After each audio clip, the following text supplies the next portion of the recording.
Hello, and welcome to this week's episode of The Failure Effect, a show about reclaiming the word failure and turning it into success. Sorry. So, today we have a very, very special guest. I'm sure so many of you watching this show are already familiar with him and his story, but today we're going to do a very focused conversation, right, on the subject of failure, whether failure actually exists or not. So, our guest is Sam Gichuru, a well-known techpreneur. Welcome to the show, Sam. Thank you, Wayua. Right. So Sam has been in the tech space for many years. He's been employed, but he spent very few years in employment and then went on to become a techpreneur. He has founded many, many businesses. Some of them have worked, some of them haven't taken off. He's founded platforms, or rather co-founded platforms such as Nylab and Kuhustle, which is a gig platform. And he's currently the owner and founder of an online and offline, that's a hybrid school called Kidato. He's going to tell us a little bit more about that. So let's get straight to our special guest. Tell us a little bit about where you came from, how you were raised, and where your interest in computers came from. Thank you, Wayua. I grew up in Ungatarungai. That's where I grew up. And my interest in computers was at the church. There's a gentleman called Willie Sowala. He was working for back then it was Telcom. It had a different name. And he would bring me magazines, PC magazines, because he so had an interest. There was an old computer in the church. And so I started knowing about computers from reading those magazines. I think back then was when Dell was being launched and a few other companies that were very interesting. It was a very niche place. Only a few people had found their passion in it. But he was extremely passionate and he was extremely excited about tech and he was very well educated.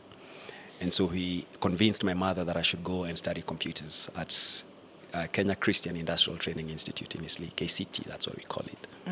And so that's where my interest in computers started. Okay. Yeah. All right. So when you define failure, you say it doesn't actually exist. The only reason you would consider a project a failure is if you're married to a particular outcome. Is this true? Yes.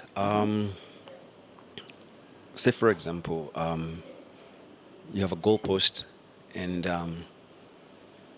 you want to hit the bar. If you miss the bar, then you failed. That is not what entrepreneurship is about. That's not what innovation is about. Startups operate on day one every day. You learn from the market. If you're a startup and trying to hit the goalpost and you miss, okay, and then somebody in the crowd jumps up and catches the ball, and then you hit it again and the next person catches the ball, then you remove the goalpost because you realize they're getting extremely excited about catching the ball, and then you put people at the back, and now you target to hit it to them so they can catch it. Now you're successful because you're making them happy and you're getting, some sort of results. And the goalpost is no longer what your target is. So you change. That may be a terrible analogy. Right. But in a sense, the idea is the fact that when you go to market, it's not a sure thing. Okay? You go to market and then the market trains you, which means there's a very high possibility that you will shift the goalpost. So if you shift the goalpost, then people can call you successful because, if the goalpost was, if the idea was to score in the goal and the goal was small and then you've shifted it, now it's bigger and it's closer to you, or it's farther and it's bigger and now you're able to put the ball in, then people will say, oh, you're successful, you didn't fail. But you probably did fail in the smaller goalpost you're trying to hit that was farther away or that was carved in a certain sense. Right. So I do find failure, what people call failure is usually a learning opportunity. And unless you're learning 1 + 1, which is equal to, which is already exists, there is no need to innovate around it. Building a business is about learning what your consumers want to have, how they want to have it, how they will use it, for you to now adjust to that. Yes. Okay, I like that. I like that take on it, the fact that it is always a learning opportunity. So what platform do you have you worked on that has given you the opportunity to sort of pivot, turn around, turn it into something else, and now you look at it and you're like, this is surprising. I didn't expect this to happen. All of them. Okay, all right. Every little thing I've ever worked on since I started building businesses it never turned out to be what I thought initially I was going to deliver. Okay. Yes. All right, so let's talk about Kidato, for example. How did that start out? So Kidato started in 2019. So a lot of people assume that it's a COVID school. It was pre-COVID, Right. but it wasn't called Kidato. So I started homeschooling my kids, and the reason behind that was the fact that there are a couple of reasons, and one was my kids. My oldest child was becoming a teenager, and the problem with that was I was traveling a lot. I was in China, I was in Africa, I was just doing projects with Jack Mom, being in every other African country. I do remember a time I think I went to 6 African countries in 7-8 days, 7.5 days. You know, I wasn't sleeping. I was sleeping on the flights. The next day I was in a meeting, then sleep on the flight. The next day I'm in a meeting. Right. And I was exhausted. I realized I was spending very little time with my children, and they're becoming young men. I have 3 boys. It hit me that it doesn't matter how much impact I have across the continent, or how much impact I have doing business, or how many billionaires and presidents I get to meet. When they stop talking to me, when they get to the age where they are independent, they will have no relationship with me. Right. Yes. So I could have given them the best education, I could have given them the best exposure, but the one moment I want them to come for Christmas or come for Easter and hang out with me or go for a movie with me on a weekend, we'll have no conversation. Of course, you pick that as you're talking to them, you realize they have new friends, or they've been bullied, or this has happened, they're struggling with this, and then you realize if that's what you're hearing, how much more are you missing out on the 2 weeks you've been away? Because information for children is only present on that 24 hours. It rarely goes to the next 3 days to tell you, oh, this happened Monday to me. They tell you what happened today. On Friday. And so that was one of my reasons. The second thing was I was broke. Okay. Okay. I was thinking, so I had stopped working with Jack Ma at some point as I was progressing during the same period, and the contract was coming to an end, and I realized I do not have enough money going forward for the next 5-10 years to sustain the cost of education on the education I was giving them. Because I also realized I was leaving Nylab as CEO. Right. I needed to hand over to a younger CEO. I had become the ceiling. The brand had become so associated with me so strongly that whatever I did was Nylab. Whatever Nylab did was Sam. That's not a good business. Yeah. You want the business to be an entity by itself and carry out its own activities in your presence and in your absence. And so I was not going to get a salary because I'm not CEO. Why am I getting paid? Just because you own a business doesn't mean you have money in your pocket. Yeah. You have to work for the business. The business pays you. And so I was like, wow. I wasn't broke, but I was going to get broke. Okay. Okay. And so, and then I started looking at the quality of education versus what I was paying for. So when I look at the quality of education, then the thing was, wow, this is definitely a problem. How can I cut the cost of education for my children, spend more time with them, okay, and give them better quality?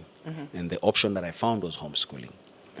Actually, I was inspired by a guy called Vincent Donye, because I saw a picture of him in the pyramids in Egypt at the Pyramid of Giza, and he was wearing a Kuhasl t-shirt. Right. Okay, so there is my friend wearing my brand t-shirt on the pyramid, because that's what started the conversation with his children during a school term, and asking him, hey, buddy, how are you doing this? He said, oh, I decided to homeschool my kids.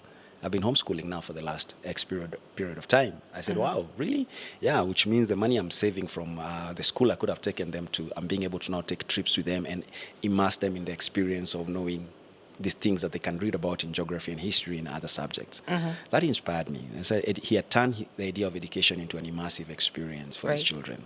So he invited me to a meeting in Karen for other homeschooling communities. I was really impressed by what they were doing. So we chose to go the homeschooling way.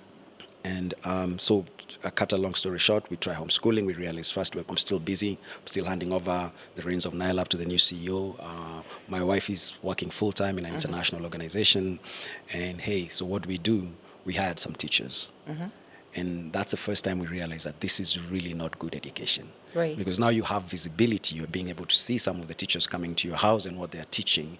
You're seeing your child's attention span. This teacher is dealing with one-on-one with a student, and this student is not concentrating. So can you imagine if this student is in a class of 20 to 30 with the same teacher? Yeah. I mean, literally, they're not paying attention. They're not learning anything.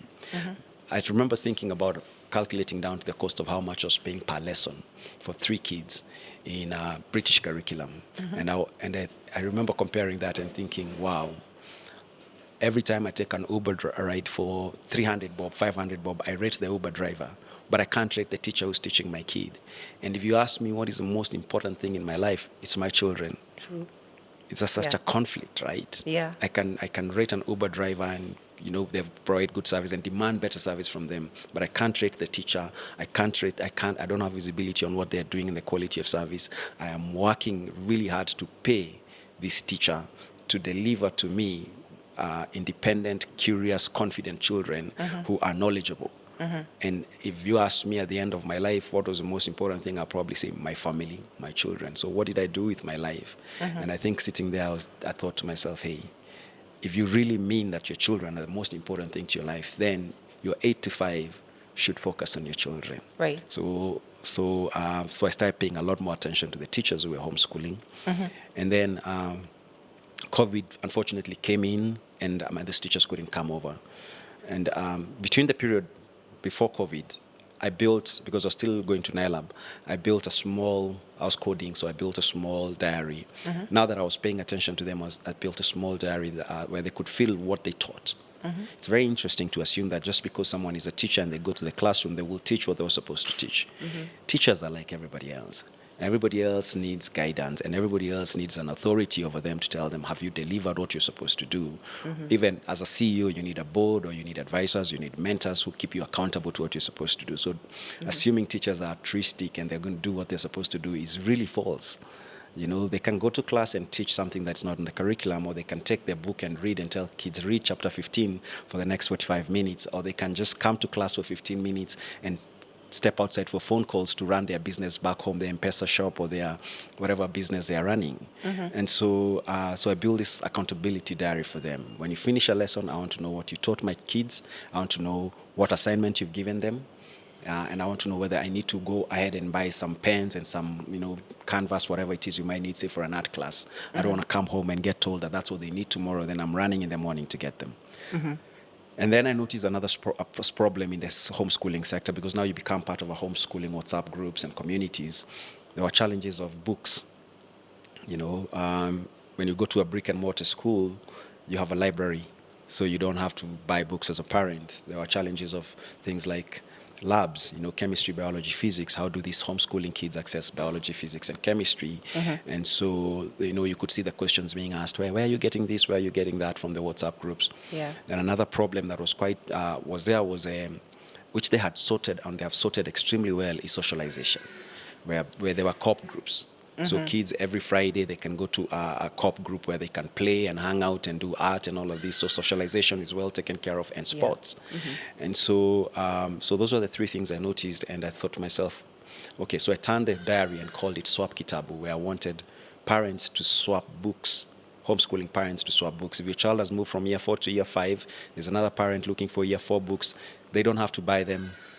They can buy them from second-hand books from you, which means the same books that every parent has throughout the school year are swapped. And so we reduce the cost of books, and they are swapped either on a subscription basis, or they are swapped on a rental or purchase basis, whichever it could look like. So I wanted to build what you'd call, what Gichuru ended up building, called Peter's Library. That's what I built with Swap Kitabu. So when COVID comes in, I thought to myself, hey, my teachers now have to still keep teaching my kids, because my kids don't go to a brick and mortar school. There's no reason for them to miss school. But then they were sending us these WhatsApp messages very early in the morning with Zoom links.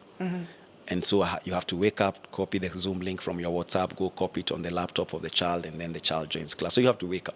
Yeah. So there's an aspect of, I don't want to wake up at 7. I want to wake up at 7:30. Sometimes I'm tired. I don't want to wake up at 6:30, set them up. So I added the function for them to click a button from their homes, and my child just clicks a button, and the Zoom link connects both of them. Okay. And that's when it hit me, wow, this could actually be the future of education, whereby teacher is at home teaching, child is at home learning, and all I have to plug in now are the other aspects of the library and the labs and socialization.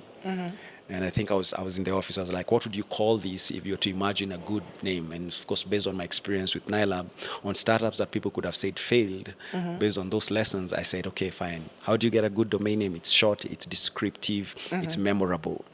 And so I think I was running in the afternoon, took a whiteboard, pen, just wrote a couple of names, and then Kidato, was the one that stood out for me. Right. And I said, I'll call it Kidato. And so, again, it was more of my project for my three sons, not anybody else. That was about mid-2020. By September, a lot of people had shown interest. And I think on September 7th, I launched it to a small group of people. And I had 12 parents, 12 students who decided to use it as a learning platform, full-time learning platform. Then we added the aspect of after school, where it's what you call them nano courses now, short courses for children, chess, coding, languages, art. So these kids were all at home. So when they're all at home with the parents, and parents are getting agitated. So engage them in 2 hours on an online class with an expert teacher. And that really picked up. I think we ended up, I remember the first month in September 2019, we made 19,000 shillings. Wow. In the second month, we made about 70,000 shillings. Wow. In the third month, we made about 150,000 shillings. Okay. Right. And so September, when we made 19,000 shillings, I decided, hey, you know what? I'm going to apply to Y Combinator. It doesn't matter because I only have 19,000. It's $190 of revenue. So I remember it was 23rd of September. I was working for the garage in Karen. I applied. And so I got an interview. After a short time, I got an interview. Went on a break, got an interview, and on 1st of December. That was a really good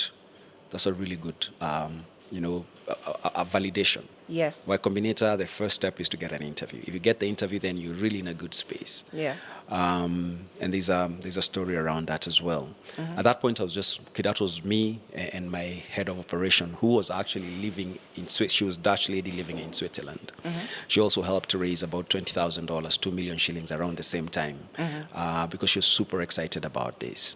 Again, it's a question of execution more than, there are not people out there willing to give you money. They have to see what you're executing.